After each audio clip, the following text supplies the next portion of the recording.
Only in the Philippines. Dito lang po sa Pilipinas, ng presidente pa ang nagpapakalat ng fake news. Mantakin niyo po, si Junior pa, aka Bangag, ang nagkalat ng balita na naaresto raw si Zaldico sa Prague. Bakit ko naman sinasabing fake news yan? Eh di simple, tinawagan ko yung immigration police sa Prague at tinanong ko kung nandun ba ang Elizalde ko. Sumagot sila, wala. Kaya kumpirmado po, hindi na-aresto si Zaldico sa Prague. Pero ngayon po, ang balita ay na-aresto na ba si Zaldico? Well, ano na naman ang facts at ano na naman ang fake news? Ang facts ay siya ay nasa Europa. Ang fact ay meron siyang Philippine passport. Ang fact ay ang Sandigan Bayan ay nagkansila ng kanyang passport. Ngayon, ano ngayon ang sinasabi ng Malacanang? At walang iba pa kundi ang presidente nagsalita. Ang sinasabi niya, unang-una, napahuli daw nila si Zaldico. Well, katotohanan ba ho yan o hindi? Well, ngayon, nagbigay linaw na itong si Interior Secretary John Vic Remulla, hindi po Philippine government ang nagpa-aresto. Di umano, si Zaldico ay pumasok ng walang dokumento ng Czech Republic galing ng Germany.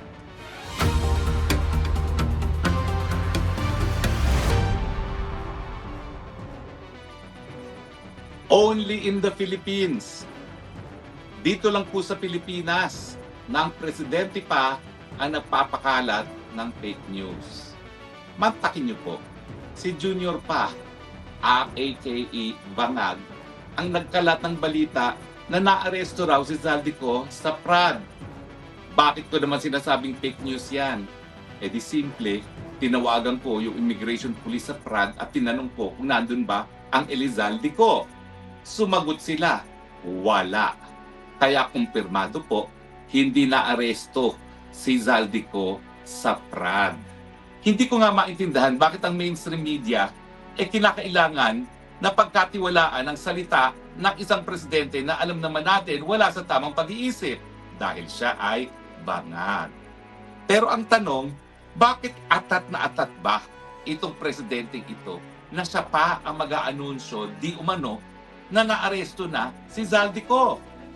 Ang kanyang pag-aanunsyo pa nga para bagang may kinalaman ng administrasyon niya sa pag-aresto kay Zaldico. Yung pala, dahil lamang sa illegal entry sa Czech Republic dahil wala na nga siyang valid na passport dahil na-revoke na ng Sandigan Bayan ang kanyang passport. So bakit presidente pa kinakailangan mag-anunsyo? Well, obviously, kasi gigil na gigil siya kay Zaldico. Dahil si Zaldico lamang ang testigo na magpapatunay na siya bilang presidente ang arkitekto ng korupsyon sa flood control scam at sa lahat ng kabalastugan sa infrastructure projects. Di ba? Si Zaldico lang talaga nagsabi na ang presidente na Bangag ang nagpasok ng 100 billion na flood control projects at siya pa ang nag-deliver ng 25 billion kay presidente. Ito ba ay gayong testimonya ni Madriaga? Abay hindi. Bakit? Dahil merong 18 mga Marines na nag-alay sa kanilang buhay para sa inang bayan na nag-corroborate na mali nga ang kanilang idiniliber kung kasino-sino upon orders of Zaldico na sinabi naman ni Zaldico. At ngayon nga, merong pang korroborasyon, electronic evidence, text message na isinapubliko ni Congressman Leandro Leviste confirming na itong batang Bersamin ang siyang nagdi-deliver ng tongpats kay Marcos Jr. Pero kung wala si Zaldico, hindi mabubuo ang kwento. Kaya atat na atat itong Marcos Jr. alias Bangag na mahuli si Zaldico. At kung sa tingin ninyo, dadalhin lang siya sa Pilipinas para litisin dito sa mga kaso niya, nagkakamali kayo. Dahil pag wala na si Zaldico, pag for some reason, Maninoy Aquino si Zaldico, hindi tatayo ang kwento ng mga Marines, hindi rin tatayo yung text message ni Bersamin, miski pa bumaliktad ang mga Bersamin. Oo nga pala ha, sa maglolong Bersamin, CJ, naging CJ ka naman. Ano ba naman yan? Naging Chief Justice ka. And yet, papayag ka ba na itago ang katotohanan? Wag naman po. Dahil ang aking presidente naman, si Rodrigo Roa Duterte, ang nagtalaga sa iyo bilang Chief Justice. Hindi ko na nga sasabihin sana, pero hindi ikaw ang first choice ni Tatay Digong para to be Chief Justice. Meron lang talaga nagkumbinsi sa kanya. Tago na lang natin sa pangalan na Harry Roque dahil ikaw ang pinaka-senior. Pero I think you owe it to the President dahil binigyan ka naman niya ng karangalan na maging Chief Justice. Isiwalat ang katotohanan. Nothing but the truth. At yan nga ay koroborasyon na yung mga text messages ni Leandro Leviste ay authentic and pursuant dun sa testimonya na recorded ni Zaldico. Yan ang dahilan kung bakit nagpakalat ng fake news ang presidente. Yung gigil niya, yung eagerness niya na talagang burburin si Zaldico dahil akala niya mahahawakan na niya si Zaldico, mauuwi niya, mapapabaliktad at kung hindi mapapabaliktad, baka magurgor. Well, I have news for you. Magre-resign ako sa pagiging abogado kung mauiwi niyo si Zaldico in 3 weeks, gaya ng sinabi ni Secretary John Dick. Hindi po mangyayari yan dahil alam ng buong daigdig kung ano ang siniwalat ni Zaldico. All you have to do is to type the name of Zaldico in Google. Lalabas at lalabas yung kanyang revelasyon na presidente ang arkitekto ng korupsyon sa Pilipinas, and by now, alam na ng buong daigdig ang issue ng korupsyon sa Pilipinas. Uli-uli, Mr. President alias Bangag, kung gusto mong magpakalat ng fake news, hayaan mo na si Auntie Claire. Dahil si Auntie Claire naman, kilala talaga na nagkakalat ng fake news. Nakakahiya kasi. Di man kita gusto, ikaw pa rin ang Presidente ng Republika ng Pilipinas. Masakit pa rin tanggapin ng aming Presidente, bukod sa pagiging bangag, tagakalat pa ng fake news. Well, kailangan naman po ngayon pag-usapan natin ano bang katotohanan at ano bang mga fake news. Una siguro sa katotohanan ay si Zaldico ang kaisa-isahang testigo na nagsasabi na ang korupsyon ay nagmumula mismo sa presidente.